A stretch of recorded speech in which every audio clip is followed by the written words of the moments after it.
Assalamualaikum warahmatullahi wabarakatuh. Waalaikumsalam warahmatullahi wabarakatuh. Salam. Selamat sore, salam sejahtera untuk kita semuanya. Bagaimana teman-teman kabarnya? Sehat semuanya?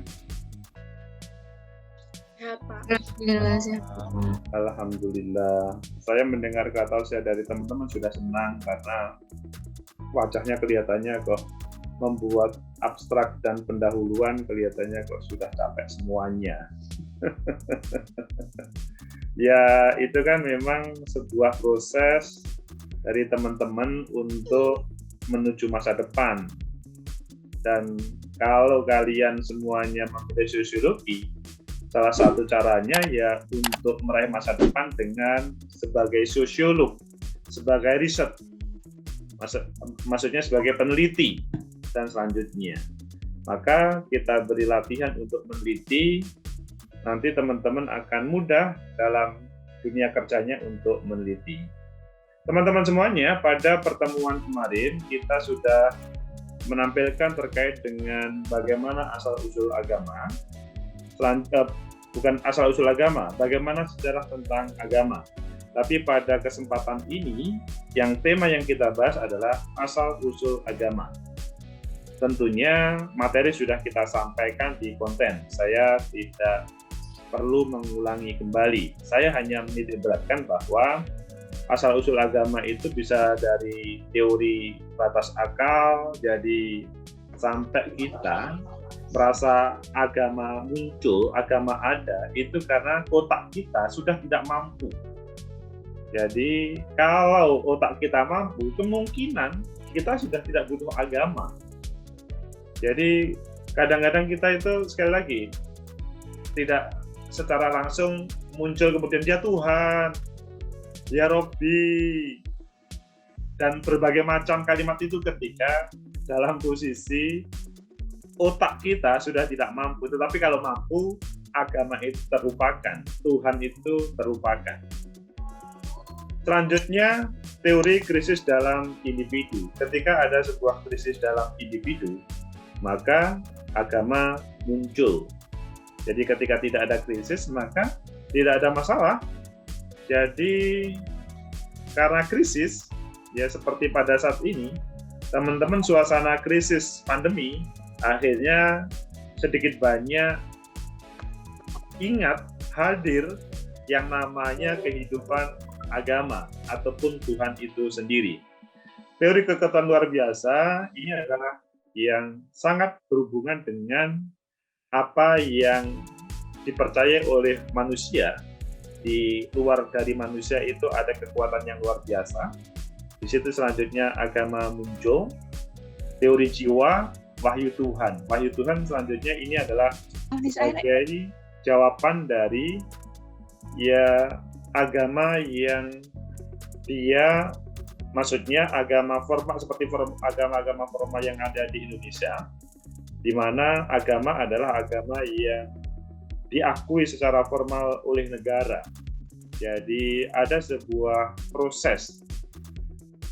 Itulah apa yang kita bahas tentang asal-usul agama. Kalau kita berbicara yang wahyu Tuhan tadi sangat beragam, dan masing-masing tentunya mengakui kepercayaannya masing-masing. Teman-teman semuanya, dalam suasana sosiologi agama ini, kita tidak belajar tentang agama, tetapi kita belajar tentang bagaimana manusia itu menerima agama, mencari agama, mengakui agama, dan melaksanakan agama. Adapun seperti apa, itu sangat beragam tentang masing-masing. Dan pasti di dalamnya pengakuan tersebut selanjutnya ada mungkin cara pandang yang berbeda setiap orang, bahkan dalam satu agama atau penganut satu agama. Itu pengantar dari saya terkait dengan saya mengulangi dari konten yang ada di YouTube karena sudah saya siapkan. Sekarang tinggal teman-teman untuk menyampaikan apa yang perlu dipertanyakan. Silakan.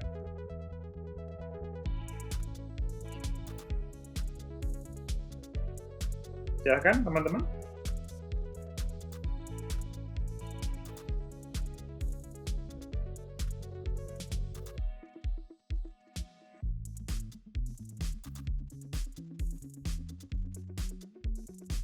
Apakah sudah bisa dipahami semuanya di materi yang ketiga tadi?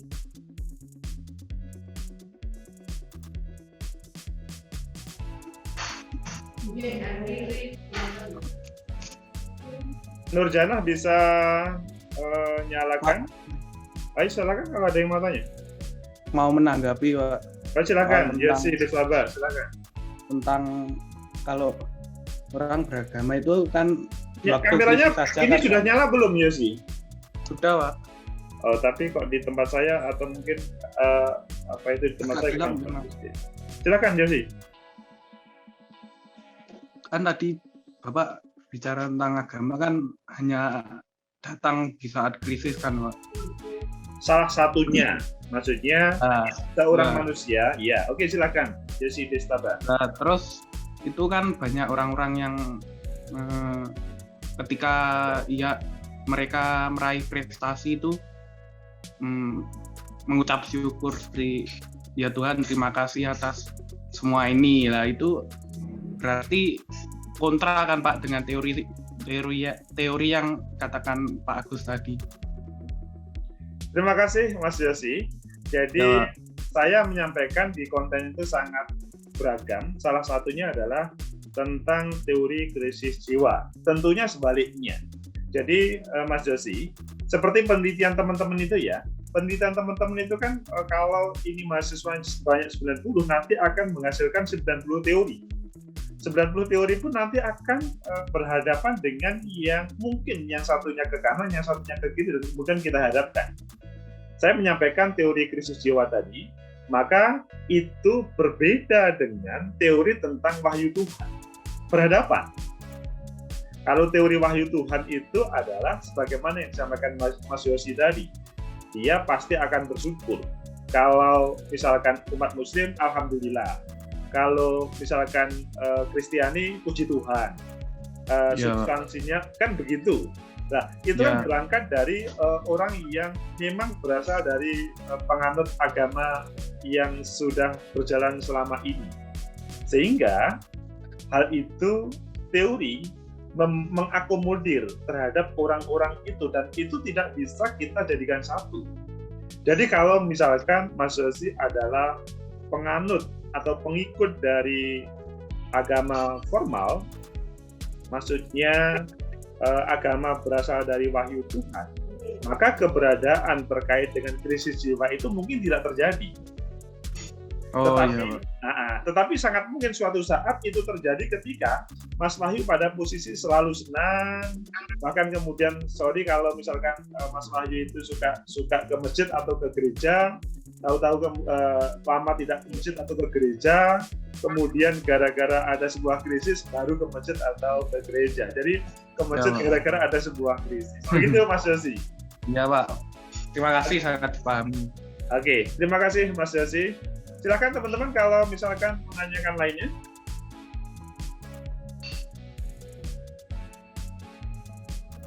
Pak izin pendapat. Oke, ini Fatimah Aulia, silakan.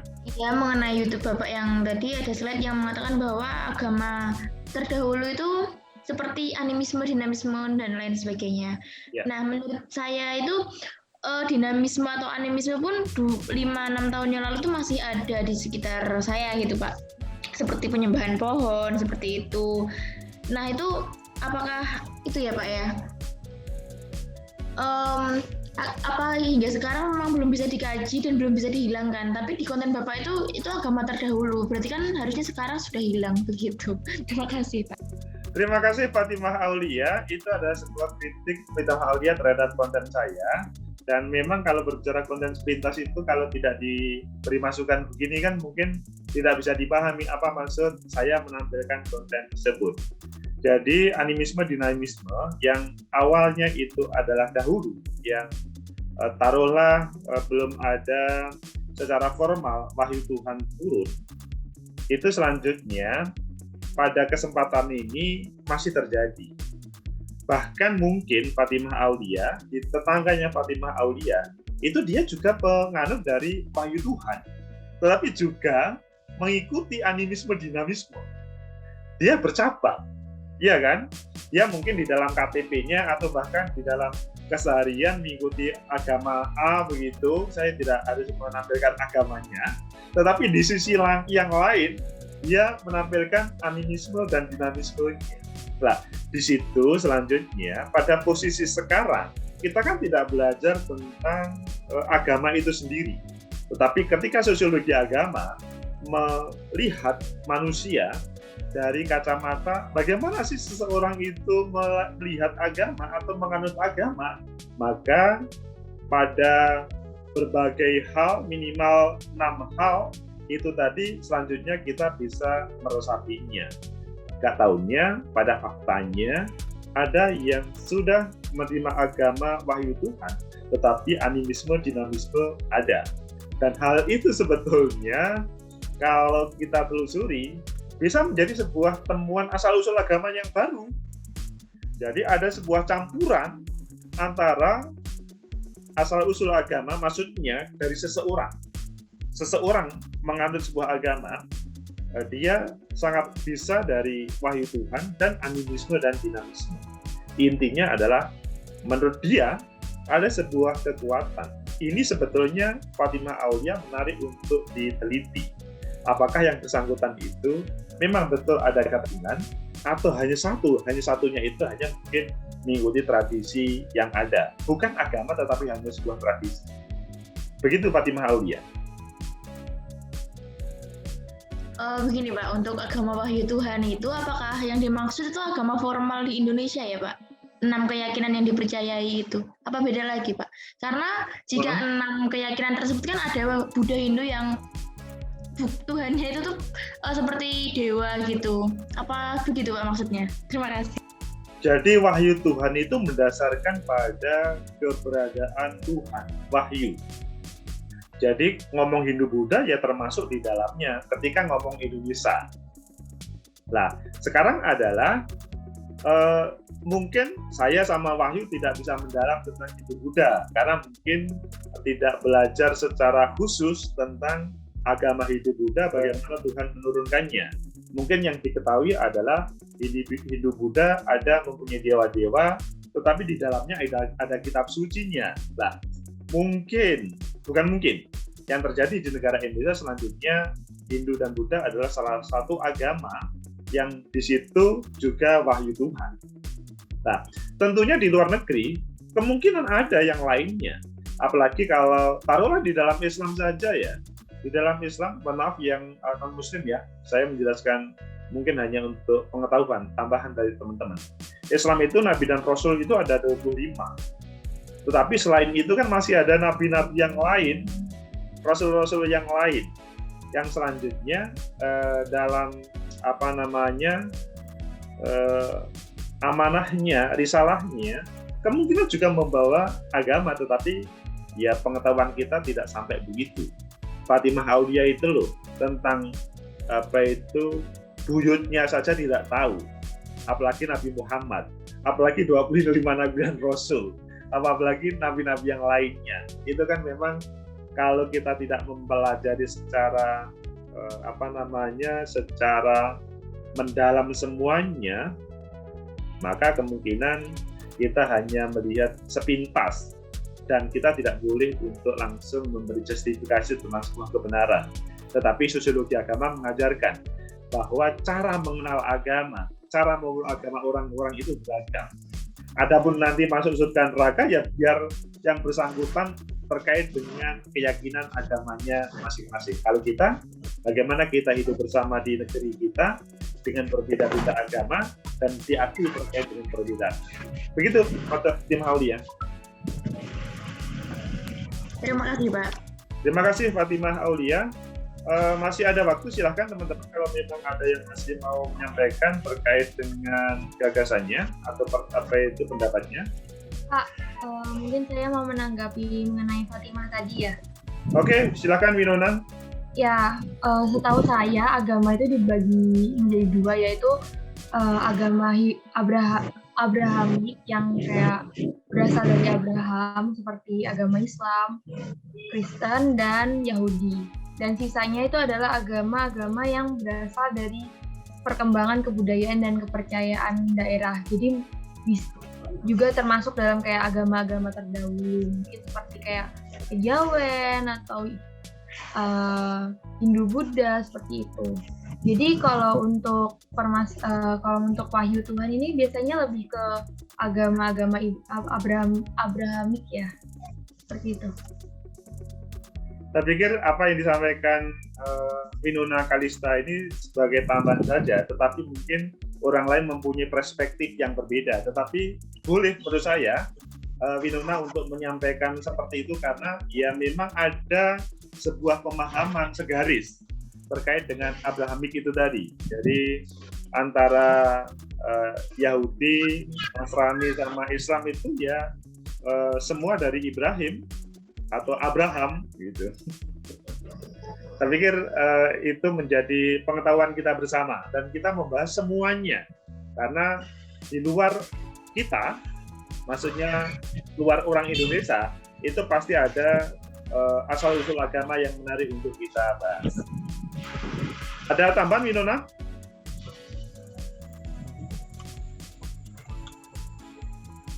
Mungkin untuk sementara cukup, Pak. Oke. Fatimah Aulia, ada tambahan? Cukup? Sudah, Pak. Sudah jelas. Oke, terima kasih. Silakan teman-teman lainnya kalau mau menanyakan lagi. Saya pikir ini adalah hal yang menjadi pemahaman kita supaya kita hidup di Indonesia itu tidak gampang menyalahkan, tidak gampang truth claim, dan akhirnya main hakim sendiri yang terjadi. Ya bagaimanapun kalau orang sudah beragama itu merasa keyakinannya yang paling benar. Tidak ada orang yang menganut agama, itu agamanya itu salah. Itu pasti tidak ada. Karena berdasarkan dari keyakinan masing-masing. Tetapi kalau sosiologi agama selanjutnya mengajarkan bagaimana kita belajar tentang asal-usul agama setiap manusia, akhirnya yaitu tadi bisa saling menghormati. Baik teman-teman, kalau sudah tidak ada pertanyaan, saya pikir terkait dengan mata kuliah kita, maksudnya secara teoritis sudah selesai. Selanjutnya kita lanjut terkait dengan ya penulisan paper kita bersama. Penulisan paper kita sudah memasuki untuk pendahuluan. Pada pertemuan kemarin, teman-teman sudah menulis tentang abstrak. Ada beberapa yang sudah saya komentari, ada yang belum. Ada yang masih saya beri like saja. Tapi minimal ketika yang sudah ada saya komentari, maka yang lainnya bisa belajar tentang yang seperti yang saya komentari. Rata-rata teman-teman, mayoritas, dalam menulis latar belakang, yang pertama, di dalam abstrak, itu tidak to the point. Masih semangat tulisan yang ada di media itu lebih kencang daripada pikiran teman-teman.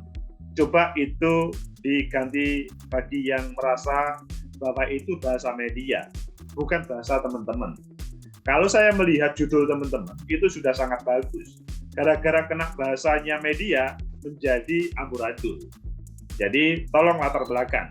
Kemudian tujuan teman-teman sebagian masih malu untuk menampilkan tujuannya. Metode, sebagian menulis, sebagian belum. Teori juga, apalagi kemudian asumsi awal ataupun hasil. Jadi, tolong segera dipenuhi terkait dengan hal itu semuanya. Saya pikir juga ada yang belum memberikan komentar. Lebih dari 50% teman-teman belum komentar kepada temannya. Ini saya kritik ya, supaya teman-teman bisa belajar dengan baik, caranya harus bisa mengkritik milik temannya. Pak, takut nanti saya salah. Enggak, tidak ada rasa takut. Komentar saja, nanti kemudian akan menemukan dan akan berdebat. Begitu ya teman-teman ya. Selanjutnya, teman-teman membuat keyword, kata kunci, sebanyak 3, maksimal 5. Itu menjadi semacam perwakilan dari paper nanti. Kemudian pada kesempatan ini, teman-teman segera membuat mulai hari ini pendahuluan. Pendahuluan itu ya minimal 1 halaman maksimal 2 halaman atau 1,5 halaman. Diawali dengan fenomena yang ada pada alinea pertama di pendahuluan. Dilanjut dengan mengambil referensi, minimal 5 referensi. Yang bagus itu adalah 10 referensi.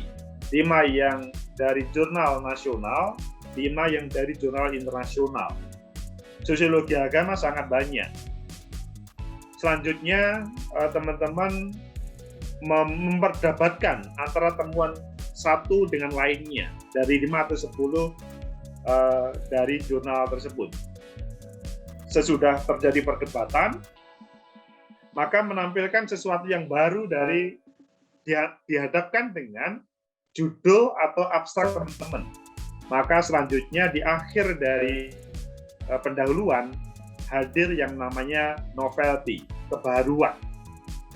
Jadi teman-teman dalam pendahuluan itu berangkat dari fenomena atau latar belakang satu alinea, kemudian dilanjutkan dengan referensi atau sumber dari 5-10 jurnal yang diperdebatkan, tidak hanya ditata, tidak hanya disimpulkan. Teman-teman bukan tugasnya menyimpulkan ya, tetapi mengambil intisari yang selanjutnya dibenturkan antar penelitian satu, artikel satu dengan artikel lainnya. Yang selanjutnya dihubungkan dengan judul atau substansi dari paper teman-teman semuanya. Di akhir adalah the novelty. Itu selanjutnya dalam minggu depan teman-teman selesai untuk membuat pendahuluan 1 halaman maksimal 1,5 atau 2 halaman. Teman-teman pada kesempatan ini lebih baik juga sudah mencari jurnal yang akan dituju, yang akan disubmit.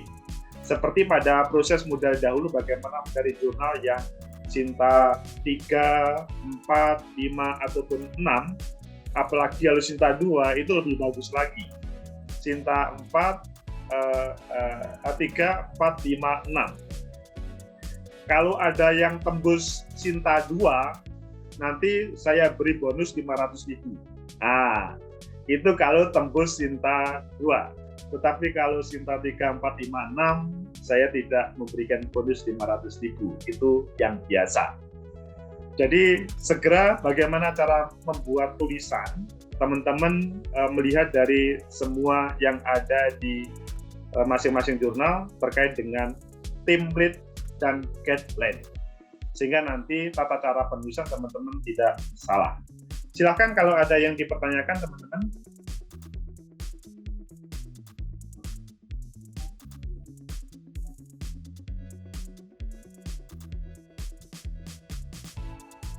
Silakan teman-teman.